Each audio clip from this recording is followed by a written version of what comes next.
Right now, good evening, Rachel. Good evening, Chris. Thank you, my friend. Much appreciated. And thanks to at home for joining us this hour. Happy to have you here. So here's the headline tonight at the Washington Post. Are things falling apart for Trump? About 100 days in, the signs are almost uniformly negative for the second-term Trump project. Very provocative headline there. Are things falling apart for Trump?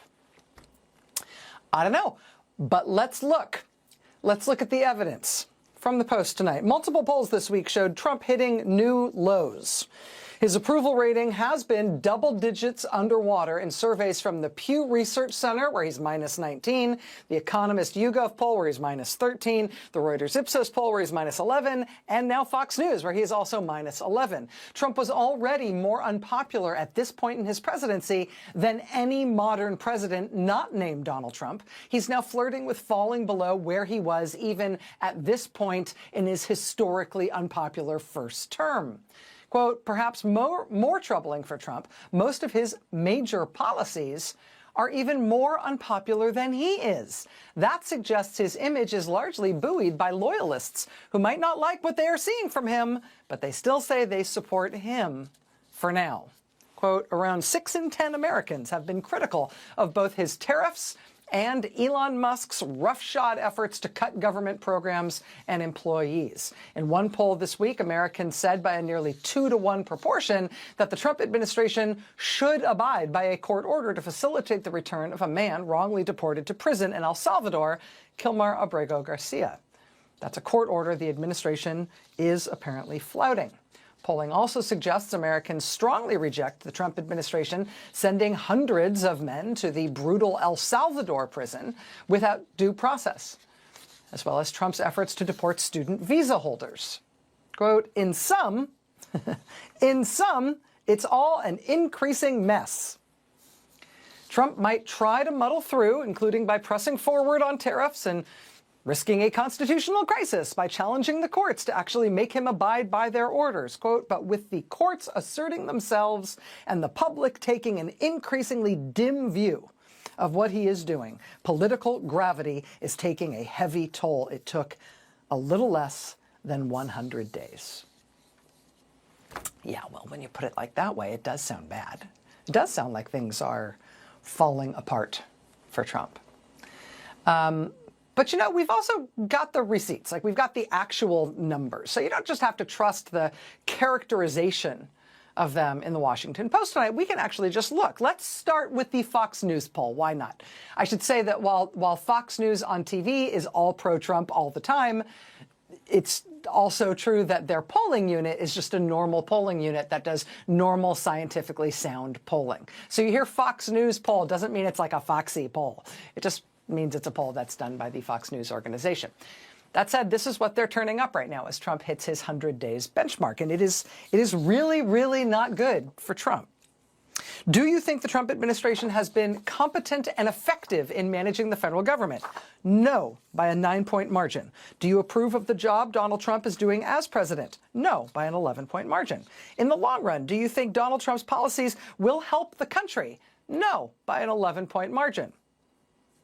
So, you know, not positive on the big picture for President Trump. Well, what about the other president? Do you approve of the job Elon Musk is doing working with DOGE, the Department of Government Efficiency? Fox News poll respondents say no, resoundingly, by a 17-point margin. Do you approve of the way Donald Trump is handling the economy? No, by an 18-point margin. 18 points on the economy. Do you think Donald Trump's policies are helping the U.S. economy? No, by a 22-point margin. Do you think imposing tariffs on products imported from other countries helps the U.S. economy? No, by a 23-point margin. Do you approve of the way Trump is handling tariffs? No, 25-point margin. Do you approve of the way Trump is handling inflation? No, 26-point margin. Oh, and here's a really good one. This is, again, the Fox News poll.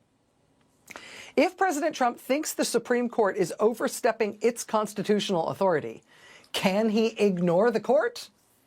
No, by a 49-point margin. So that's the Fox News poll. Obviously, that's all terrible news for Trump. The others are worse. Here's the Economist YouGov poll. They polled on a bunch of policy issues, asking people not just how they feel about how Trump is handling himself generally, but how he's doing on basically every issue area of policy. And the answer to every single one of those questions was basically the same answer. I mean, look, I'll just show you what I mean. Do you approve of Trump's handling of jobs and the economy? No, by a 12-point margin. Do you approve of Trump's handling of trade? No, 16-point margin. Do you approve of his handling of inflation? No. Do you approve of his handling of immigration? No. Do you approve of Trump's handling of foreign policy? No. National security? No. Education? No. Crime? How about crime? No, not crime either. Do you believe Donald Trump should bring Kilmer Abrego Garcia back to the United States? Yes. Yes, Americans say Trump should bring Mr. Abrego Garcia back to the U.S., and they say so emphatically by a 22-point margin. Quote, since President Trump took office again this year, have his actions on the economy helped or hurt the United States? Hurt by a 33-point margin. Do you think Donald Trump has the temperament to be the president? No, by a 10-point margin. Are you confident in Donald Trump's ability to deal wisely with an international crisis? No, 13-point margin. Are you satisfied with what Trump has accomplished in his first 100 days as president? No, 15-point margin. Trump has been president for about 100 days. Has he performed better or worse than you expected when he became president? Worse by a 17-point margin. Since President Trump took office, has his behavior in the United States, has his behavior in the White House helped or hurt the United States? Not just the economy, but has he hurt the nation? Hurt. Has he helped or hurt? He has hurt the nation, Americans say, by a 24-point margin. Other than that, Mr. President, how's your first 100 days been? Couple more. And this is interesting. NBC News has brand new polling on young people's views. This is people age 18 to 29. People age 18 to 29 disapprove of Trump's handling of inflation and the cost of living by a 39-point margin. People age 18 to 29 disapprove of Trump deporting people for participating in protests about Israel's actions in Gaza. They disapprove of that by a 52-point margin. And look at this. Should people in the U.S. who hold student visas, work visas, and green cards be given due process protections when facing criminal or civil charges? Should they get due process protections? 92% say yes.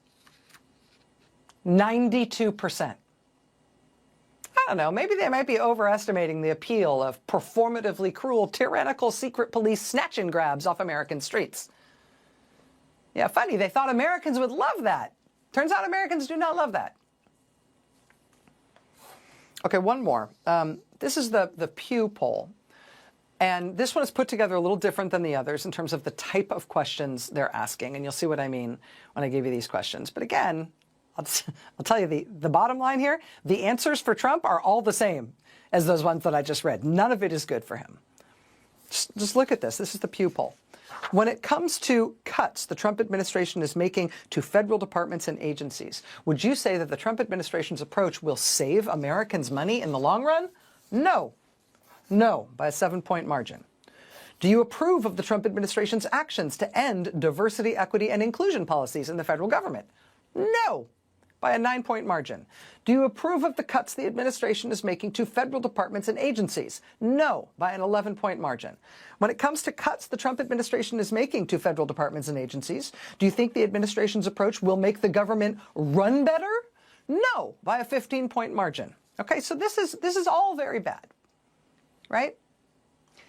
Well, how about this Trump signature issue, right? The big splash he wants to make, the thing he wants to be known for, the thing he says is the most beautiful word in the English language, the thing he celebrated with something he called Liberation Day. How do we feel about that? Because that's where Donald Trump thinks he's best positioned with the American public. Do you approve of the Trump administration substantially increasing tariffs on goods imported from most countries that trade with the United States? Do you approve of Trump's tariffs? No, by a 20-point margin. He does in the Pew poll get one big yes, though, a really big one. The question is, if the U.S. Supreme Court rules that a Trump administration action is illegal, do you think the Trump administration has to follow the court's ruling and stop that action? Americans say yes by a 79-point margin. So yeah, what was that? What was the headline in the Post tonight again? Are things falling apart for Trump? Yep. Yep. On every front.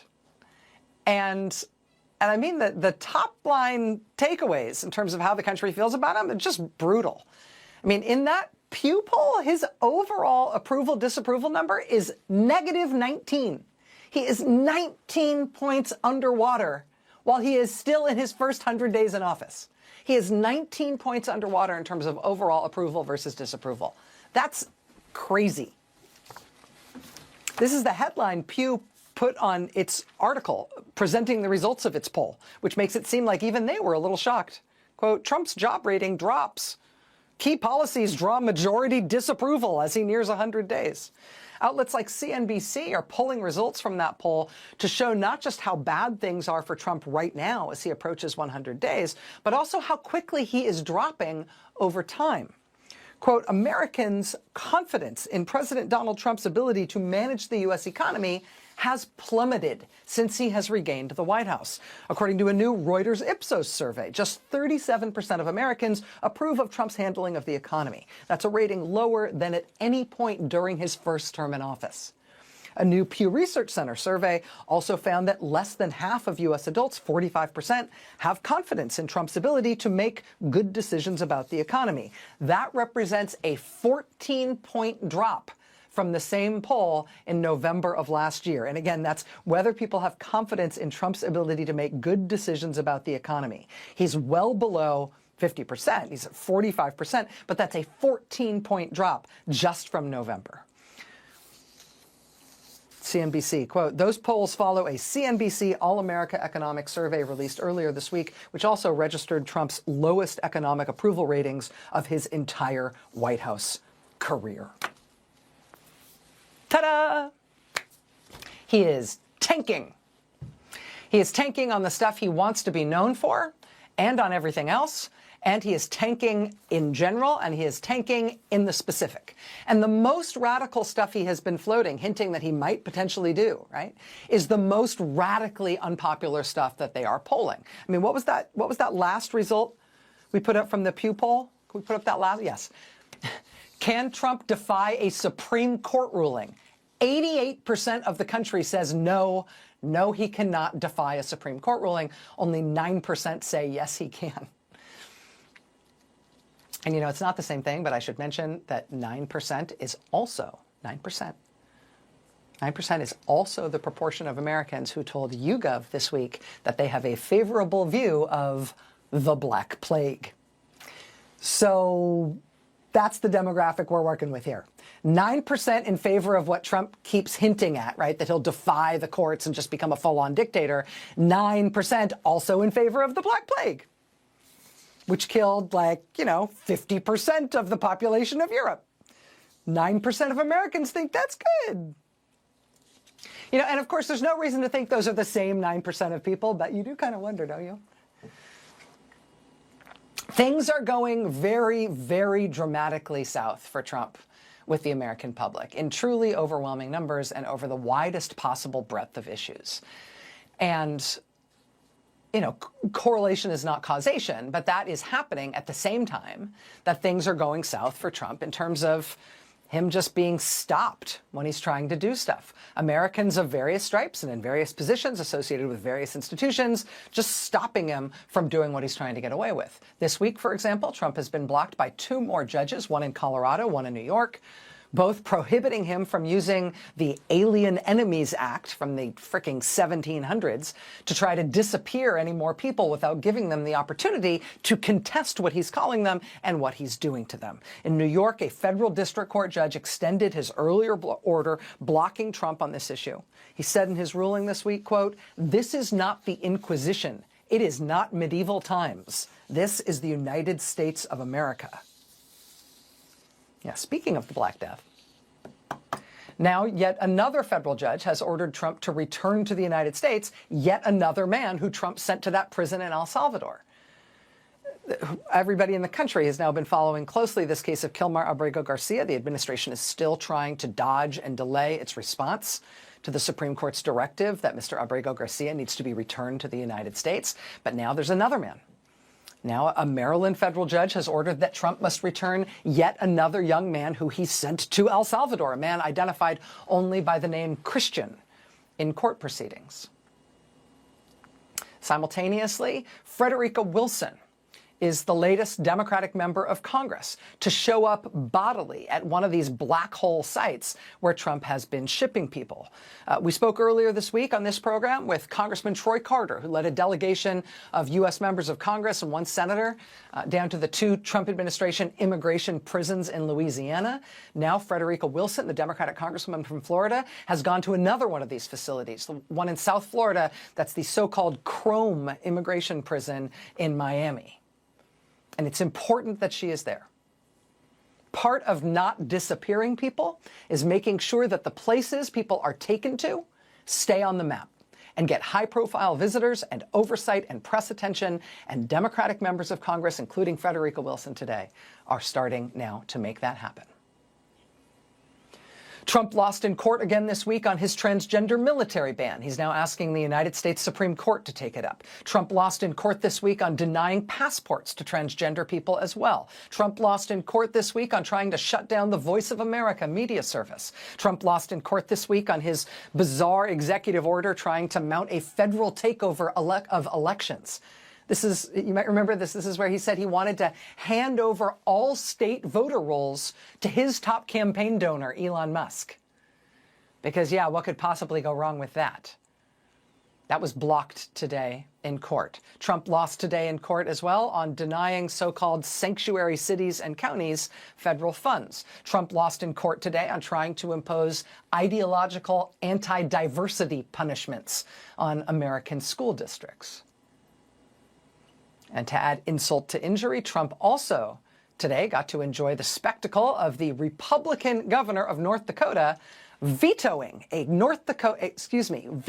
Trump-inspired North Dakota book ban that would have sentenced librarians in North Dakota to prison terms for violating that ban. He vetoed it. Republicans in the state legislature passed it, but he vetoed it. That's too far, even for the Republican governor of North Dakota, who can probably read a poll. Yeah, that's how it's going over with the Republican governor of North Dakota. How do you think it's going over with the American public that they're trying to pull this book ban stuff at places like the U.S. Naval Academy in Annapolis? This was St. Augustine, Florida. Yesterday, people protesting against Trump's cuts to the national parks. Protect our national parks. We love our national park rangers. Protect our public lands. This was Modesto, California, on the left side of your screen at the offices of Republican Congressman Tom McClintock. On the right side of your screen, that's Pueblo, Colorado, at the offices of Republican Congressman Jeff Hurd. In both cases, yesterday, people protesting against Trump and the Republicans' planned huge cuts to Medicaid. This was Des Moines, Iowa. Iowans rally for the rights of the deported. People rallying in Des Moines on the left side of your screen, and on the right side of your screen, people rallying at the federal building in Rochester, New York. In both cases, telling Trump to obey court orders, to stop disappearing people without due process. This was the courthouse in Charlottesville, Virginia. On the left side of your screen, people turned up. They're furious yesterday to protest after Trump's agents arrested immigrants inside the courthouse yesterday. And on the right side of your screen, that's Burlington, Vermont, where people again protested at the federal building in support of Vermont resident Mohsen Madawi, who was arrested, you will remember, at his U.S. citizenship test. How's Trump doing turning around public opinion about his behavior in office? Well, he's cutting Meals on Wheels for the elderly and disabled, dismantling the agency that does that. Trump is trying to have millions of people who are alive legally classified as dead in the Social Security Administration, without any due process and without any process in place for these people to correct it if and when they can show up at a Social Security office to try to prove that they are alive. Trump is apparently keeping in place his defense secretary, Pete Hegseth, who the AP is reporting tonight installed an insecure internet connection in his office, a public-facing insecure internet connection in his office that bypassed Pentagon security protocols, apparently specifically so he could use a commercial messaging app for texting, because maybe he didn't understand why his cell phone wasn't working inside the Pentagon for his texting habits. Oh, weird. How come your cell phone isn't working good in there? Better rig something up to bypass security. He's turning out to be a real peach on national security. Trump is apparently keeping him in place. Trump tonight has signed an executive order targeting, apparently trying to criminalize, the largest fundraising platform for Democratic political candidates and causes in the United States. We're going to speak exclusively with the CEO of that platform, Act Blue, in just a moment. The baker and the handyman's sweet connection. In a quaint village nestled in a picturesque valley, there stood a small house in the shape of a mushroom. This whimsical home belonged to a young boy named Jamie, barely out of high school, who had a passion for baking. Inside, his cozy kitchen was always filled with the sweet aroma of cakes, cookies, and all sorts of delightful treats. What made his creation special was that each of his cakes was shaped like tiny mushrooms, a nod to his quirky home. Jamie's baking became the talk of the town. From birthdays to celebrations, everyone in the village adored his sweets. Get your digital copy today at lulubooks.com and experience the adventure in EPUB or PDF format. Make sure you have a compatible reader to dive into this unforgettable journey. Don't miss out, unlock the secrets, and let the story begin. Sable's Song, A Siren's Journey to Joy. Once upon a time, in a small, worn-out town in Middle America, there lived a little child named Sable. Worn into poverty, Sable's body was frail, so thin that you could see her bones, but her heart was filled with an exuberance that not even hunger could dull. Sable was awkward, with dark, deep-set eyes that sparkled with innocence and wonder. Despite being born a boy, Sable always knew she was different. Inside her lived a girl, bright and effervescent, waiting to bloom. Get your digital copy today at lulubooks.com and experience the adventure in EPUB or PDF format. Make sure you have a compatible reader to dive into this unforgettable journey. Don't miss out, unlock the secrets, and let the story begin. The Park of Secrets. In the year 2060, near the heart of Florida, just a stone's throw from Disney World, stood a theme park unlike any other, a place known as the House of Secrets. It was a magical park, much like a state fair, filled with towering rides, carnival games, and parades that drew people from all over the world. But among the grand Ferris wheel and the colorful day parade, there was one attraction that outshined them all, the parade princess, a mesmerizing mermaid named Kenya. Kenya was a sight to behold. At 22 years old, fresh out of college, she had the kind of beauty that drew people to her like moths to a flame. Her brown skin glowed under the park lights, her hair a stunning mix of purple and pink that cascaded over her shoulders. Little pink hearts adorned her cheeks, and a ribbon of color stretched across her nose. But it wasn't just her beauty that made her special. Her eyes, big and almond-shaped, seemed to capture the hearts of everyone who saw. Discover the magic of the Park of Secrets.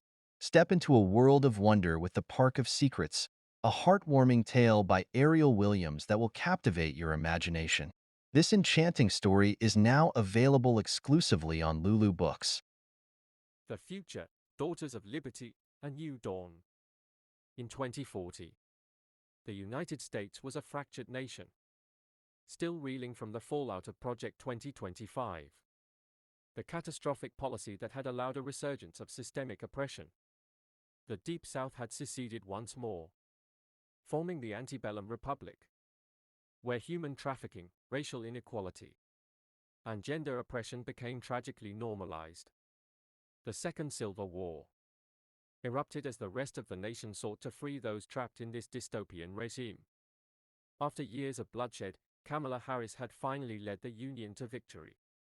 restoring a fragile sense of hope.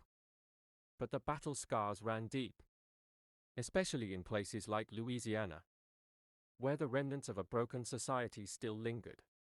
Get your digital copy today at lulubooks.com and experience the adventure in EPUB or PDF format. Make sure you have a compatible reader to dive into this unforgettable journey. Don't miss out, unlock the secrets, and let the story begin.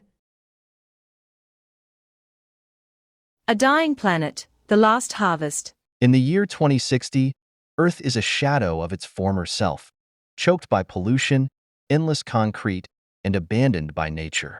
Only a small fishing village by the sea has managed to preserve the planet's last untouched forest. In this dying world, June and Win, two young girls and the last children in their village, cling to the remnants of hope and innocence. Win roams the forest, collecting the season's last harvest, while June sings songs that echo with a haunting beauty through the village. Get your digital copy today at lulubooks.com and experience the adventure in EPUB or PDF format. Make sure you have a compatible reader to dive into this unforgettable journey. Don't miss out, unlock the secrets, and let the story begin. I told you. What did I tell you? Didn't I tell you? 'Cause I told you. And when did I tell you? A long time ago. And what did I say will happen when I told you? Exactly what just happened.